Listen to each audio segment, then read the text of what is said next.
Hey everybody, welcome again to another episode of the Dad Hat Entertainment News and Reviews podcast, where we'll discuss the world of modern entertainment media, television, video games, and movies. I'm your host, Sean Fontaine, along with co-host Jesse Skillings. Hey there.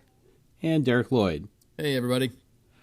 So this is our big PAX East retrospective episode. It is been a week. Just about a week since the convention. No, maybe less for you, Derek, because you went right through Sunday, right? Yeah. We basically are still kind of like dealing with the end of it on Monday. So yeah. I miss it already. Just the stuff and like everything to check out was just so cool this year. I was pretty excited to be there. Yeah. Although the crowds felt way less than previous years, didn't they? Yeah, and I don't know if that, like, our first news story might have played into that. I'm not sure, but, you know, we could dive into that when we start talking about the news. But, there was certainly slightly more space available to move around out in the main floor, I guess. Yeah. I noticed that too, but I just figured that might be normal because of how much space there is at the convention center. Yeah, I think that Not the case. I think that big empty spot there will have something to do with our news story here. Right. This episode is going to be slightly different. It's going to be a little more condensed, and it's going to be more footloose and fancy-free, we'll say. But, I mean, for me, footloose and fancy-free means business casual, so it might not mean the same for other people. But we're going to talk about our PAX East experience, from an attendee perspective, vendor perspective, and we're going to go into some actual interviews with some of the indie game devs that were on the convention floor. But before that, why don't we go into that first story that we started to hint at? Yeah. Just about a week or so before the convention, not even, maybe a week and a half, Sony PlayStation decided to pull out of the convention over fears of the coronavirus. And this was on February 19th that this story dropped. I got it from TheVerge.com. Sony had decided not to attend PAX East, despite teasing a prominent presence just a week before this, following growing concerns over the coronavirus. And they're quoted as saying, "We felt this was the safest option as the situation is changing daily." And the quote goes on, "We are disappointed to cancel our participation in the event, but the health and safety of our global workforce is our highest concern." Obviously, some people didn't have a high regard for this decision, especially so last minute. What about you guys? What did you hear about the buzz of this story at the convention, or even your own personal opinions about it? Well, I thought that it was maybe, I don't know. I considered that it was possibly like for ulterior motives that they decided to leave. I don't know. It was. I mean, I'm seeing a lot of announcements now happening across the country where more and more venues people are backing out of different things, like concerts are being canceled and all that. This was the first big, at least that I was aware of, the first big American news story of somebody dropping out, right? I mean, I can't think of anybody else that I heard of. That I heard of, yeah. That was the only one. Yeah, no one else really comes to mind, but I mean, Sony is like huge, and they were going to be a huge presence at PAX East this year. Right. They were going to debut gameplay of The Last of Us Part 2 for people to try out, and that was really huge, and that was a big draw for PAX. Yeah. So looked like they had a bunch of games that were lined up too. Some that I was kind of interested in, the Predator game and Final Fantasy. Yep. So some Iron Man VR game, Neo 2, Spelunky 2. These are some of the ones that are listed in the article. Somebody else backed out too, right? It's come at the last minute. I don't know which one it is. It's not in this article, but I'm not sure which one. But yeah, there was a lot of empty space in the middle of the convention floor, which never happens. Yeah, for sure. I mean, and that's like gold. That's like money to them, like that space. So right. I don't know if like they must have lost a deposit, like a huge deposit, I would think. Yeah, you would imagine at that last minute and with such a public announcement, and I don't know. I'm not. Let it out, Derek. You're a vendor. You can just let it all out. Yeah, I want to be careful here, not to like say something that's it just comes out as stupid. But I do think that it potentially could have really hurt the convention with the announcement. I'm not saying that they shouldn't have announced that it was due to the coronavirus. I almost wonder if it would have been better for them to just sort of like work it out with PAX privately, like, hey, we're going to not come and these are the reasons why. And because I don't know, a lot of vendors, a lot of companies, they really depend on the money that they've spent to be at this convention. And it can really cause a lot of damage when something like this ends up happening. Right. So yeah, just adding the coronavirus name or, the word coronavirus to the story just like causes panic, and who knows what the crowds are going to react to as far as whether they're going to want to come or are they really going to want to, like, when you sell stuff at PAX, a lot of it is hands-on. Like people want to hold the products and check them out. And, with the coronavirus scare, it's like, do I really want to touch this stuff? And if you don't touch it, then you don't want to buy it, that sort of thing. Right. Did you feel that sort of concern among shoppers at PAX this year? In typical fashion, I put my foot in my mouth prior to this and was like, flu? Haha, come on. You people, stop worrying. Just wash your hands, use Purell. You'll be totally fine. And haha on me, because the day after I got back, as you two both know, I got slammed with the worst flu that I can ever recall having. Every time you get sick, you think it's the worst time ever. Yes. So this was the worst time ever. It was the worst flu I've ever had. I've since passed it on to my 11-year-old son, so he's now enjoying the tail end of his stint with this flu. But we did check with the hospital, and it is not the coronavirus, but it was a flu. So I think that's why I'm being a little cautious with how flippant I am with Sony's decision. I mean, these cons are a festering pool of filth and germs. But that stuff usually doesn't bother me because I've got a really high constitution score when it comes to this sort of things. But you missed your roll this time. Yeah, when I allocated my points, I gave you rolled a 1. Yeah. That's right. But I mean, I saw a lot of things happening that when I left, I'm like, well, that was probably the cleanest PAX East of all time. I mean, they had people standing at the bottom of the escalators with wipes on the moving thing, just kind of constantly holding there. I mean, for all I know, maybe it was just water, but they put on a good show. Yeah, warm water. They made you feel better, though. They did, yeah. The illusion was preserved. Yeah, it was very clean. There were like hand sanitizing stations everywhere, and wipes for like all the controllers and stuff. Not that my kids use them. I mean, why would they? Right. Yeah, I was like really careful. I mean, at our booth, we had hand sanitizers everywhere, and I was, I usually just ignore the elbow bump and all that and go right in for the handshakes. But as best I could, I tried to at least do the fist bump or the elbow bump or whatever, or just a, hi.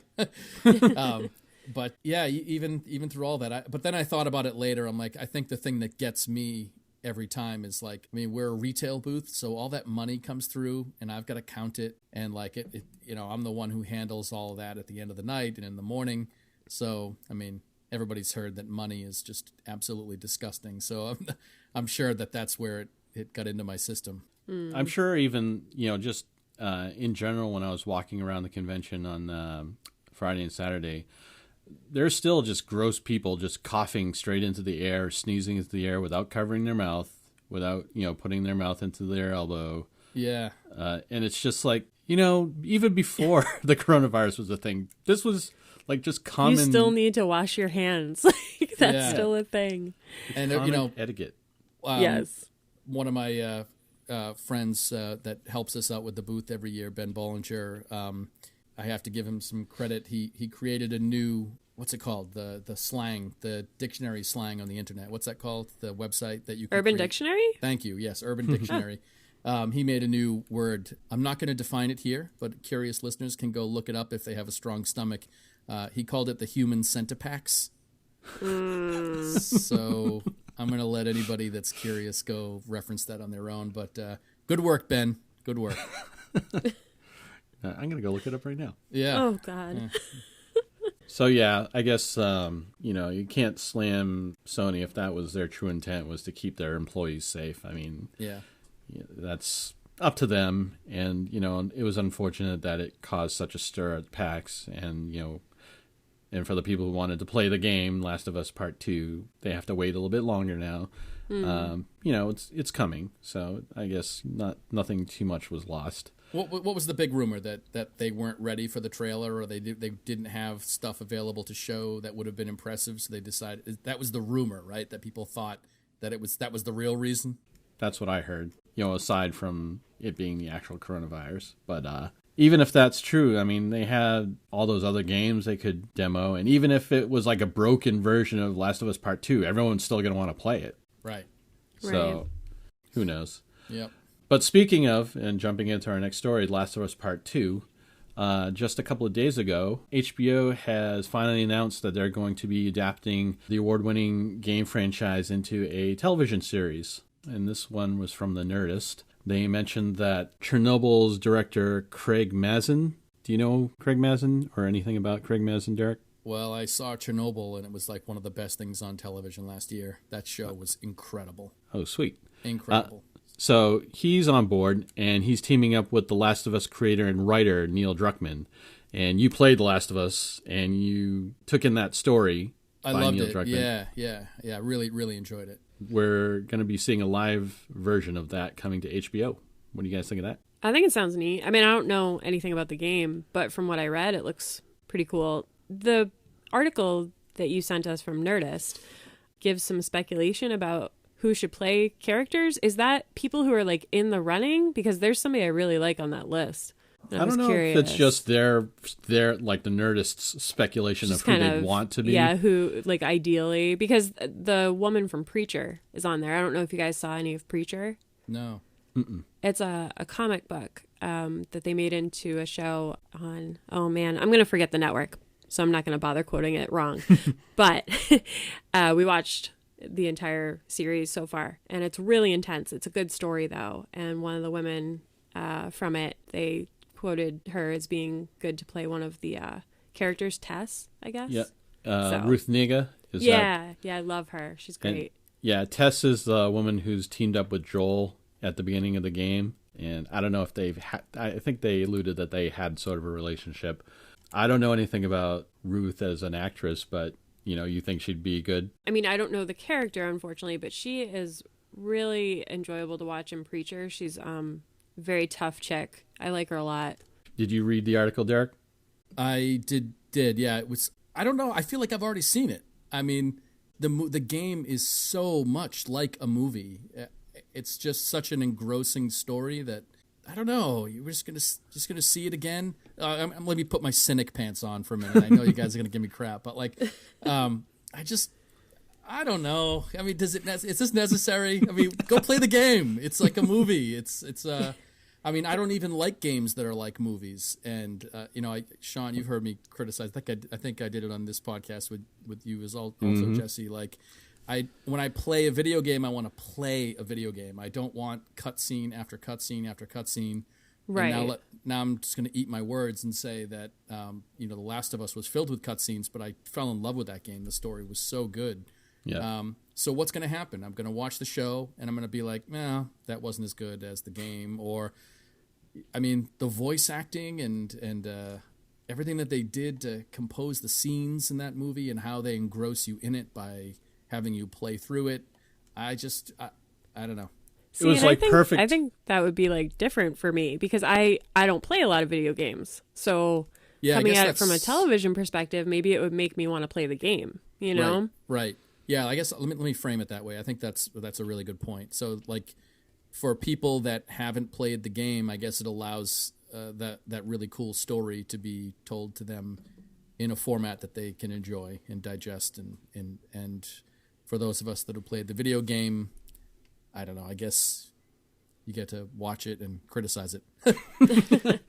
I guess what they might do is, and then this is still all speculation because they haven't given any details, but could be like, the events leading up, in between the 30 years in between from when you first meet Joel and his daughter. And then, it's like, is it 15 or 30 years? I think, was it 30 years later? Yeah, it was a long time. I think it was 30 years later, and then it picks up from there. So I'm guessing they're probably trying to fit in maybe the last 15 years or 5. If it were me and I was making a TV show based on this, I would try to do a little bit of the story before, because you can't top the story after. And they already have The Last of Us Part 2 coming out. So that's telling the story of that after. So yeah, that's a good point. I mean, yeah, filling in that time, that would be interesting. I agree. What do you think of these, because you played the game, Derek, what do you think of their casting choices? Like Oscar Isaac for Joel? It's pretty good. I mean, I really like Oscar Isaac. It doesn't completely fit exactly the way that I picture the character. Oscar, he's great. He's an amazing actor. I love him. He just doesn't seem old enough or grizzled enough. Not quite grizzled enough. That's exactly right. While we were talking, I was trying to think of actors that like might be a better fit there, and I don't know. I mean, what about like? He probably, since he already played a father in post-apocalyptic world, but the guy who played the from Return of the King, I forget. Viggo Mortensen. Yeah. Yeah, that's exactly who I was trying to say when I was pausing there. Yeah. But he's already played that character, Yeah. In I think more than once. I mean, are you talking about The Road? Yeah. Yeah. I mean, he would be perfect for Joel, but I feel like he's being typecast at that point. Yeah, that's probably true. True. I mean, there's God, what's his name? He was in Tremors. Fred. I don't actually think he'd be a good choice, but I always think Fred Savage whenever I hear the name Fred. It's not Fred Savage. Definitely not. Fred Ward from the movie Tremors. Fred Ward. He kind of looks like Joel, but is wrong in every other way. Was he like the gun-toting older guy? He's sort of like the cowboy dude, Well, I mean, you had me at Tremors, so yeah, right. I mean, come on. We got Kevin Bacon in there somewhere as the other brother, maybe. What about Kevin Bacon as Joel? The look doesn't seem right from the character I've seen, but I don't know the game. Yeah. What about for Ellie, Derek? Daphne Keane? Daphne Keane. What was she in? She was in Logan. Yeah. That would be pretty good. I'm trying to think of any other younger actresses who would have that kind of attitude that Ellie portrays. Right. Oh, yeah, she was in the Golden Compass show, too. His Dark Materials or whatever it was. Yeah. She was good in that.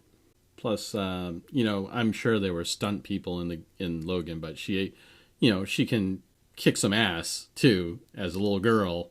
So, and that's what you need for that Ellie character. Yeah. So I can see that. But playing the game, you always kind of like lock on to that persona. Like, yeah, completely.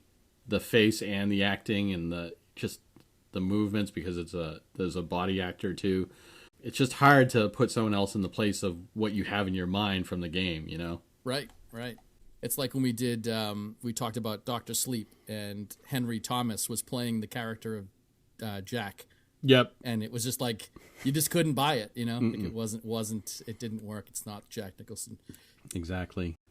So I think I'm definitely looking forward to checking out the show, regardless of my preconceived notions about the game, weighing heavily on it. It's going to be something based on The Last of Us. I think we're all going to check it out. So Yeah. And the last thing I wanted to mention is one of the games that revealed gameplay at PAX East was Baldur's Gate 3. I watched it on YouTube because I wasn't able to go to the actual reveal when I was at the convention, but I just fell in love with that cinematic. The opening cinematic is just outstanding. I just want to jump into that world. It's just so enthralling. What do you guys think about that? And especially just as a D&D player, does it look good to you, Derek? It does, yeah. I played both the other Baldur's Gate games, and I love them. It's been a long time since we've had a good, turn-based strategy game that's using the D&D mechanic. I love that, and apparently that's sort of a thing that I guess a lot of modern gamers are not big fans of. Would you say that's true? Yeah, I'd say that. It's more about first-person combat, not turn-based, just very in the moment, which is different, obviously different from that. And I don't think people who like Doom Eternal would really like, Baldur's Gate 3. Right. And this, but I think there's something so cool about that sort of style of play that if people haven't tried that style before, really should give it a shot. It's almost like a puzzle sometimes. You end up in these encounters that are just so difficult, and you've got to sort of figure things out in the right sequence, but there's still a lot of luck to it because there's this, 20-sided die in D&D is a massive variable swing. So you can't really count on the dice being on your side all the time. Jesse, didn't you play Baldur's Gate? So I haven't, but it's actually Kyle, my husband's favorite game ever. Wow. And yeah, and I mean, he's played a lot of games. He's a tabletop gamer. He plays video games. It's his absolute favorite. And we didn't know it was there. We saw they had that big castle set up that you could go in to see the preview, and and we were like, oh, we'll get over there. We'll see what that's all about. We had no idea what it was. And 10 minutes before, they cleared everybody out of the main area at PAX on Saturday, he was like, oh, I really want to check this out. And we walked over. They were already shutting it down. He saw the sign, and I swear I saw tears in his eyes. I felt so bad for him because he was just drawn to this castle all day and didn't check it out. Oh, and, that sucks. So they really had people playing the demo. Yeah. Right? So he's really excited about it, but he's so upset that he was right there and, didn't see it. And my brother-in-law tried to get him in. He was talking to the girl at the gate, and she's like, yeah, we're done, we're going home. Oh, it's a bummer. Yeah, but so, I mean, I'm excited to check it out because I watched the preview that you sent, and it's something that's a favorite of his. So, it looks really good. I just haven't played any of them yet. They are being coy about whether or not they're going to bring back one of the old favorite characters, too. You guys know Minsk and Boo, right? I never played the game, so I'm not familiar with it. Go for the eyes, Boo! Go for the eyes! Oh, my God. Don't hurt yourself, man. I know that must have He's caused muted some right now, pain. coughing and clearing my lungs out. Yeah, Minsk was this big barbarian that had a pet space hamster on his shoulder. And he would...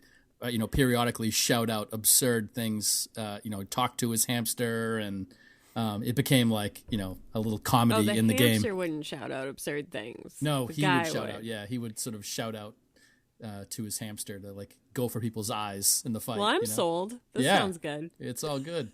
So somebody in the Q&A, if you didn't know what he was referencing, there's a Q&A you can see online. He asks, are certain favorite characters from previous editions of the game going to make it into this version? And the guy sort of was very coy in his answer, and he's like, we are just introducing these 5 characters here today. So kind of left it hanging. I don't know how they couldn't put him in it.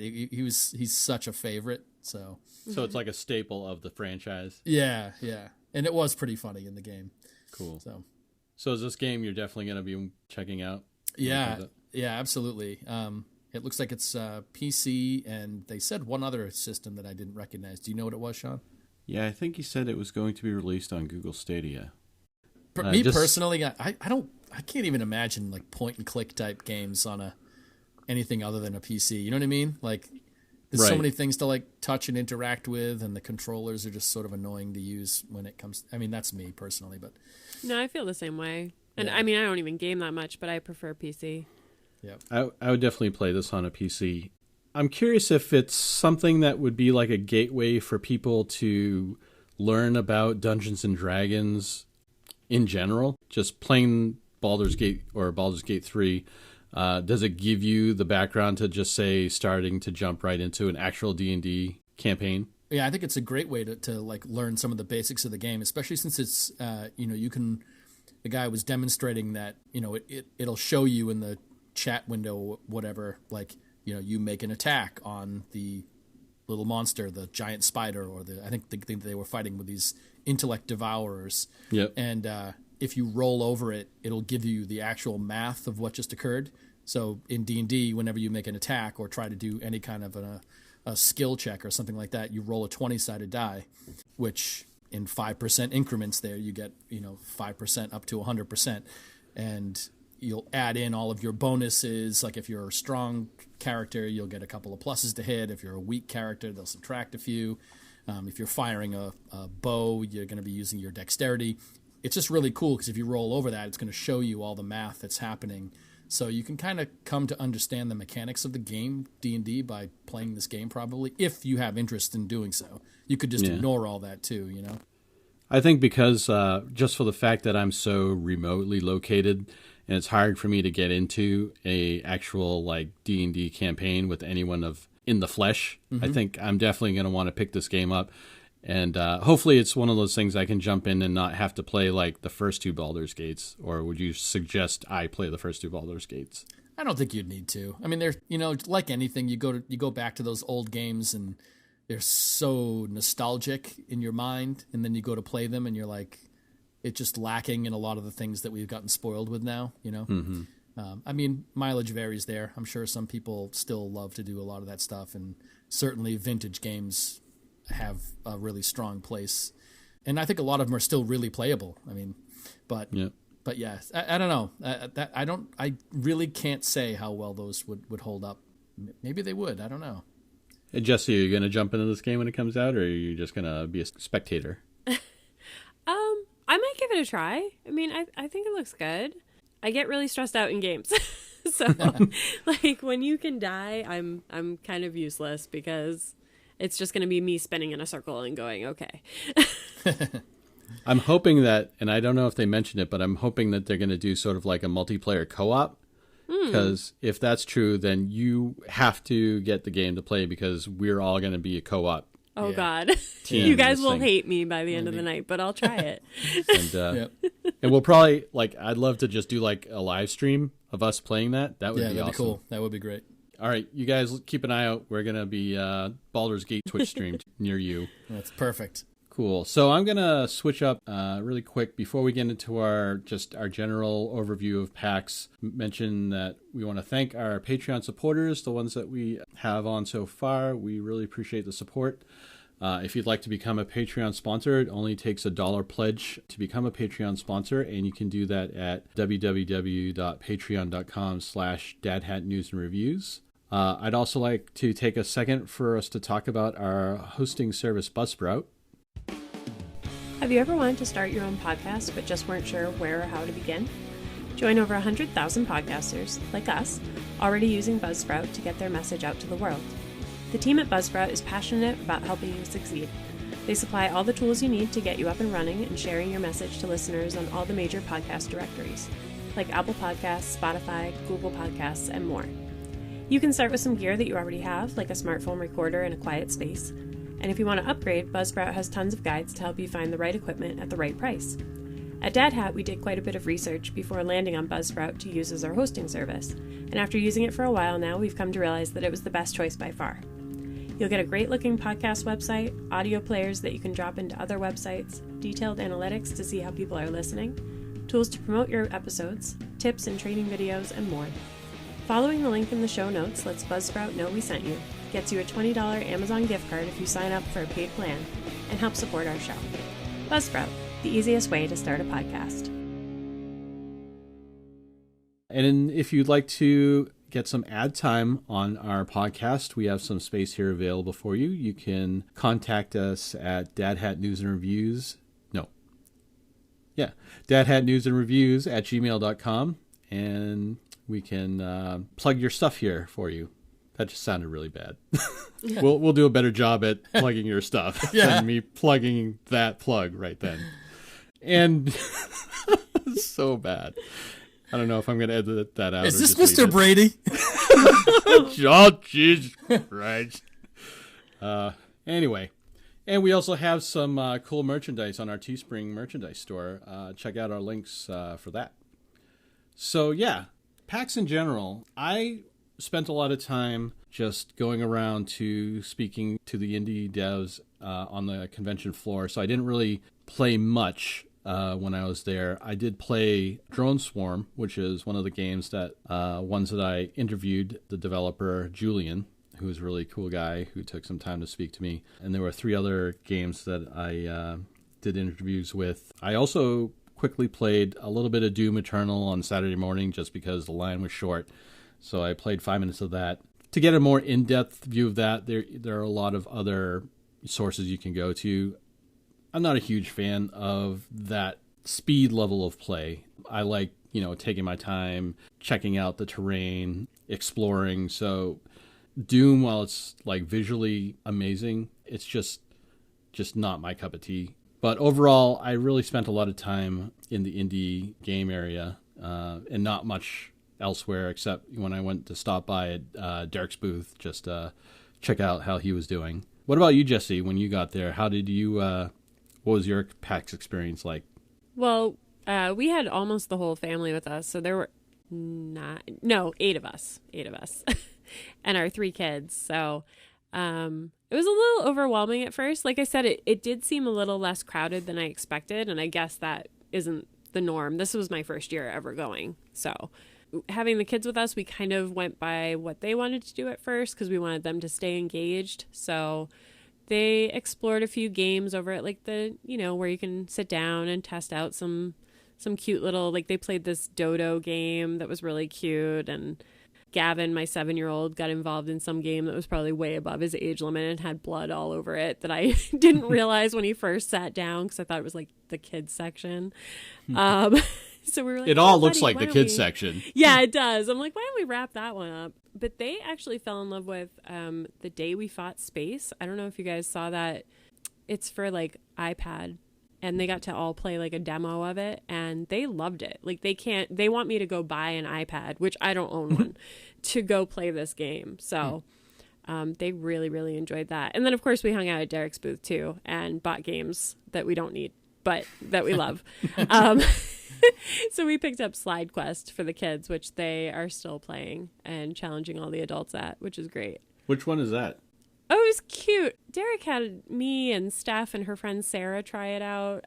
It's supposed to be like a video game in a board game because you go through levels of like trying to get the knight to the next level and go around all these obstacles, but you have to work together to move the board in the right direction so that the knight will roll gently and not knock into holes and stuff. The box itself sort of transforms itself into these handles, which each person, you can play up to 4 people, and each person would take one of the 4 corners of the board or one of the 4 handles, and you all kind of talk through it. Okay, now you push your lever. Okay, let up. You kind of talk each other through rolling the little man around. And yeah, it's really cooperative and fun.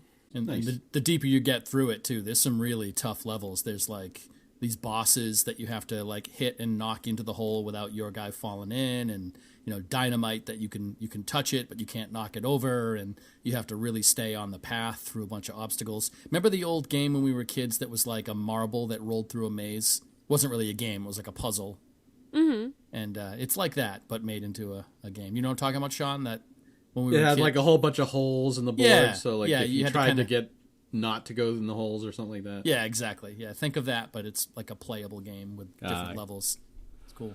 Yeah, it was pretty neat. So we had a good time. We stayed and hung out with Derek a little bit after and played that new game Wavelength that you had. Wavelength, yeah. Yeah, that was fun. So it was all in all a good experience for my family. I mean, I think we'd try it again. Maybe be a little better prepared for the kids, get them to where they want to be a little earlier maybe. But yeah, it was good. Do you think one day was a good enough amount of time to take it all in, or would you like to have gone more like a couple of days? I feel like for what I wanted to see, it's plenty of time. But I could totally see why people want to get like their money's worth and really immerse themselves and see everything over a few days. There's definitely plenty to keep you busy if you're interested enough. Yeah, So. I think a lot of the people, like, a lot of people who go multiple days, there are specific things that they're looking to do, which obviously you couldn't do, like, if they don't have, like, the demo available for a certain game online and it's only at PAX. People are going to want to go whatever day they're premiering it. And, people are trying to beat the lines because once, 10 o'clock rolls around, within a half hour, all the major AAA games that are debuting on the floor have lines going all the way around the booth and out, so like it takes like an hour or 2 hours just to play one demo, Yeah. So I think that's why a lot of people like to go multiple days. But also some people just like, I think it's the atmosphere. I mean, it's like a total carnival atmosphere. I sort of make it akin to. In general, from a vendor perspective, what was your experience for PAX this year, Derek? Positive. It was definitely a good year. A lot of challenges that we had to sort of like work with related to our booth, and they added like every year they seem to make changes with where they put the food and things like that, and they ended up putting like the line of food facing all the people as they were coming out of the expo hall into the tabletop hall. And unfortunately that line of food trucks, not food trucks, but food carts, landed right along the side of our booth, and they put like a big black curtain around down the side of it. So those kinds of things are tricky to deal with when you're a retailer, because you want to be right on those traffic flows. But overall, we worked really hard and had a great team, and they did an awesome job. And I mean, we demoed hundreds and hundreds and hundreds of games, and yeah, it was cool. I mean, it's such an enormous amount of work. I mean, we build like 3 retail stores worth of stuff in that hall, but in the end, it's a good time, and I do like it for all of the hard work that it is. I just wish that I got to just enjoy it a little more. I end up having to sort of be tied to that booth for so long. It's hard for me to get away. So I usually only get away to see the things that are, like really important, like friends that are visiting, or if there's like like I wanted to go take a look at the Baldur's Gate castle and all that stuff, and at least get to walk through the exhibit hall and take in the sights and the smells. Yeah, I both got good and bad. I love fried dough. I got my fried dough from one of the carts there. Oh yeah. Oh yeah, we did too.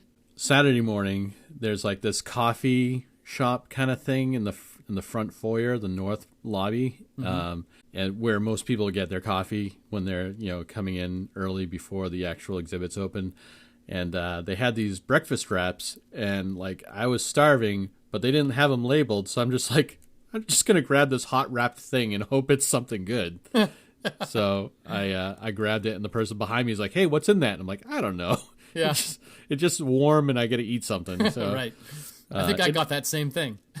It ended up being like bacon wrapped sausage and like pita or something like that, like with some spinach. I did eat that same thing. Yes. Now I'm hungry. Yeah, it was good. So, yeah, it was pretty good. Yeah. I was glad it wasn't anything too weird, but I was hoping for some egg in there, but there was no egg. Yeah. But I digress. So I know what you mean, Derek, where it's like, as a vendor, like when I was there in 2018 with my FUTURETECH booth, I was there for the 4 days, and it kind of goes like it's slow and it's fast all at the same time. Like, yeah, because you're anchored to your spot, because, I had a small team to demo the game. I was basically there pretty much the whole time, except for maybe 30 minutes each day to go get something to eat, Right. Like I did, I was able to manage to do like maybe one panel that weekend, just that I really wanted to check out. That's the slow part of it, where you're just sitting there in the same spot where all this stuff is going on around you. But at the same time, it's like you're so busy doing your thing that all of a sudden it's like the 4 days are gone. Yeah, absolutely. I feel your pain. Yeah, it is grueling for sure, but enjoyable somehow. My favorite game to play was standing right next to Derek and trying to make eye contact with him while he walked right past you. I enter a weird zone there. Yeah. It happened at least 3 times. It was amazing. Like, Kyle and I were giggling. So good. I'm glad that I didn't even have to explain myself. You just knew that I was not in the frame of mind. We totally got it. I was like, if I had needed him, I would have shouted, like, you're all right. I learned long ago the PAX etiquette around Derek and his booth, because like when I'm coming by, like, in general, like I want to see how he's doing, what's going on. But like if he's got some, his groupies around him talking to him, I'll just walk by pretending I don't see him, or if like someone comes up to talk to him while I'm talking to him, it's like, oh, I got a call, I got to go, He's like a minor celebrity at PAX. One funny story that it didn't happen this year, but I want to say it was last year. As when we first come to the show, we have boxes and boxes of extra games that when we sell whatever is on the shelf, we will bring it up from underneath the tables and add it to the empty spot. And at one point in one year, I was like looking for games that we had underneath, and I lifted up the black curtains that because we have like tablecloths around all of the our tables and around the booth, and I lifted up one of the black cloths, and there was the box I was looking for wasn't there, but there was a giant pile of very soft looking flattened cardboard. And I actually just curled up and closed my eyes. I think I slept for like 10 minutes or so underneath the raging storm of PAX East. It was like, 80,000 people mulling around, and I'm like sleeping under this table, and it was so comfortable. Just this mysterious snoring sound coming from the booth. Yeah. So. Get any Z's while you can. Yep. Cool. It looks like all around it was a good convention for all of us. And at this point, I'm going to switch gears, and I'm going to be playing the audio for the indie game dev interviews that I did at PAX East, which were done on Friday and Saturday. And I apologize in advance. The audio was on one of my portable recorders, so you'll hear a lot of the background noise of the PAX convention. But like Derek said, I think that adds to the nuance of it, so you kind of maybe feel like how it was there in... Well, you're not really going to feel how it was there, but... The madness. You can hear the madness. Yes, you can hear the commotion behind the scenes, behind what we're doing. But I did get some really decent interviews with some really great developers, and here they are. So I'm down at the PAX convention floor and checking out the indie booths, and I have a developer here who is going to do a little Q&A with us. Can you introduce yourself and tell us a little bit about your development company and the game? Yep. Well, my name is Ryan. I'm the producer of Legacies, which is our video game that's on show, and also the producer of Salty Dog Sounds, which is a audio and game development studio back in Perth in Western Australia. So the game that we have on show today is called Legacies. It's a conservation and sabotage video game. Basically what you do is you use your submarine to maneuver through the Australian waters and help protect an ecosystem under threat. So, yeah. Nice. So that's definitely your elevator pitch there, right? Oh, yeah. All right. So what gave you the inspiration for this specific genre of game?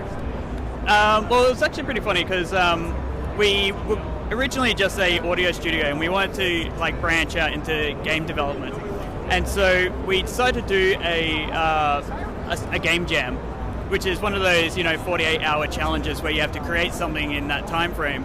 And so we did that, and we came up with the small idea of making a small blind accessible game for that you could use a submarine through the waters.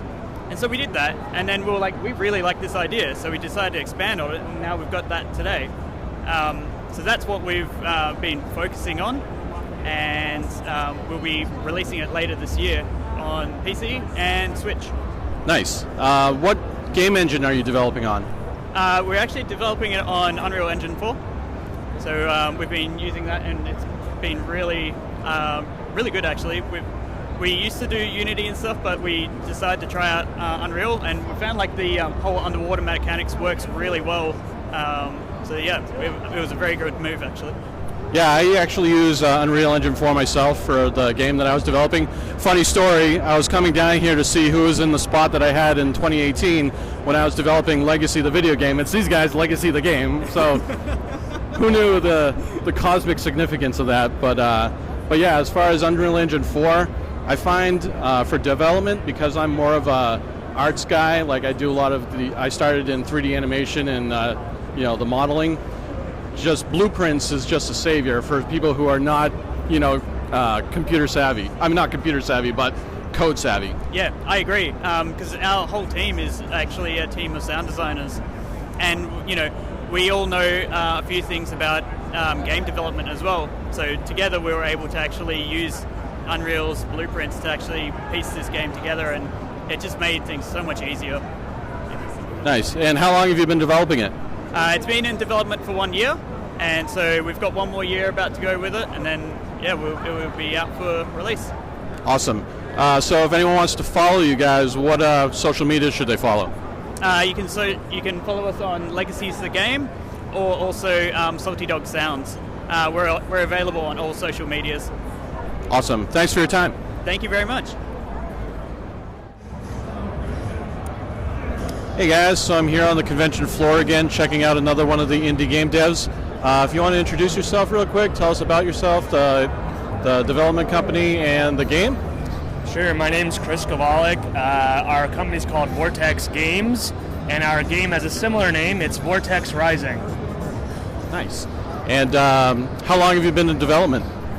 The game's actually is a complicated question for us because the game's been in development for 5 years, but we've kind of had this phoenix rising from the ashes out of another game studio.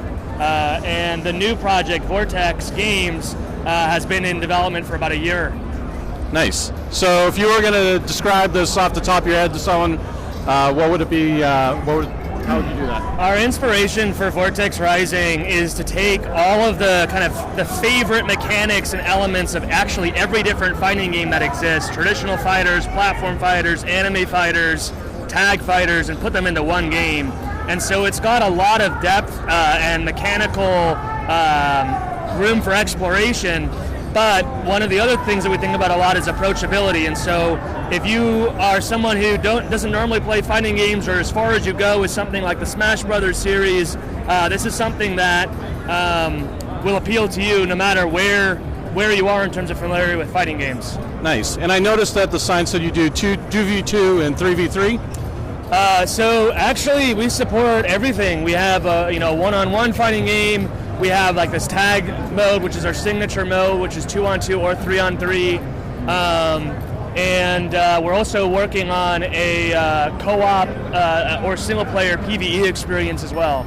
Our like underlying or overarching philosophy is exploration over execution. That's actually probably the opposite for most fighting games. It's very execution-heavy, memorizing combos and things like that. And we want to have a game where you could just kind of explore and do whatever you want and find new ways to play. And so we're very open-minded about game modes, casual, competitive. It's all very blurred here. There's just so much you can do. I love the visual style. It's just very eye-popping. I'm glad you feel that way. We put a lot of time in thinking about rich, colorful backgrounds, which are actually, what's the word I'm looking for? It's like staggered two-dimensional images, but it gives a really nice consistency and shine as opposed to the 3D models and stages, which also have their share of kind of very colorful VFX. Yeah, and I see, you have the parallax going on, but it also has that depth where the camera kind of pans in and out. Yeah. Parallax is the word I could not remember, so you got it for me. Thank you. Nice. And is it going to be on Steam or? We are starting on PC. It's also going to be, Linux and Mac compatible, and hopefully next year we'll be on consoles. Nice. And if anyone wants to follow you along, where do they want to go? They should definitely check out vortexrising.com. The game and our Discord is invite only, but if you sign up, someone will be right with you, and you'll be able to play the game for free. So, awesome. Thank you very much for your time. Thank you. Hey guys, so I'm down on the convention floor at PAX. It's Saturday morning, and I'm continuing my tour of some of the indie developers that caught my eye this weekend. If you want to tell us your name and your development studio and a little bit about your game. Hey, I'm Sam Eng. I run this studio called By Sam Eng, and I'm making this game called Skate Story. And one of the things that just really caught my eye was that it's a glass guy on a skateboard, which is something I haven't seen before. So what was like your inspiration for that? I think real life. Because we're so like fragile, it's sort of like kind of like right on the nose with that. Yeah, I'm not sure why you asked that question. You got it right on the nose. Hey, I'm smarter than I thought. But how long have you been in development with this? I've been developing it for about 6 months so far, since September.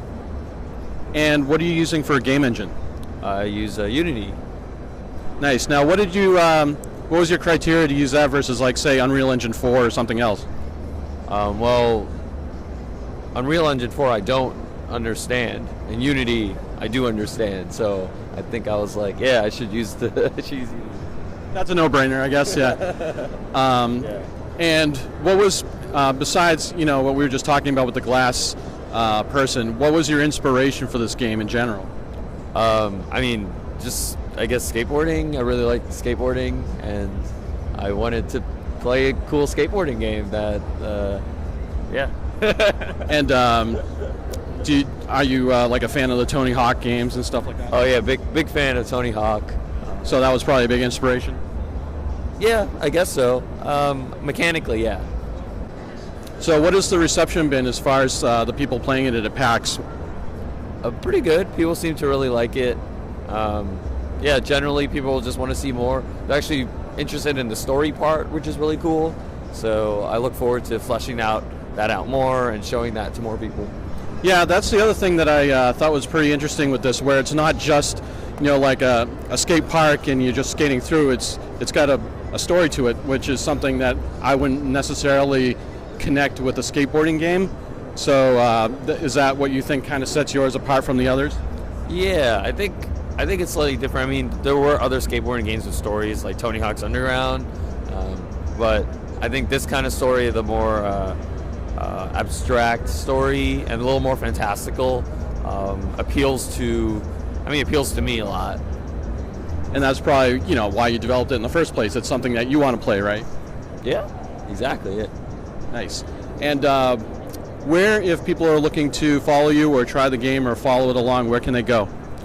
They can follow the game at Skate Story Game. There's a Twitter, Instagram, a website. So, yeah, we'll have a closed beta for the people on the email list later this year. So, sign up for that if you are interested. Awesome. Well, thanks for your time. I hope you get a lot more feedback here at the convention, and have a good time. Great. Yeah, thanks, man. Hey guys, it's Sean again. I'm down at the convention floor at PAX. It's Saturday morning, here with another indie dev. If you want to introduce yourself real quick, tell us about your game company and the game in general. Hey, I'm Julian. I'm from Still Alive Studios, and we are basically presenting here Drone Swarm. Drone Swarm is a real-time strategy game where you control 32,000 drones at the same time.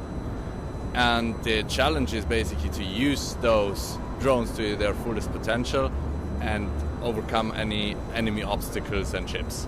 Sweet. And what are you using for a game engine?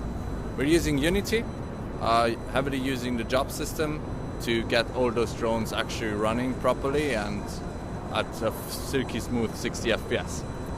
I know, I'm just flabbergasted that you have so many instances of these drones on the screen and it's just looking so fluid and it's not dropping any frames per second or anything. Was that a big challenge to get to work properly? Of course it was. One big challenge was the technical aspect to it, and the other big challenge was actually the gameplay side of things. Because you have to imagine there is no game out there that lets you control a swarm that size. So we had to reinvent how you control units in that plentitude.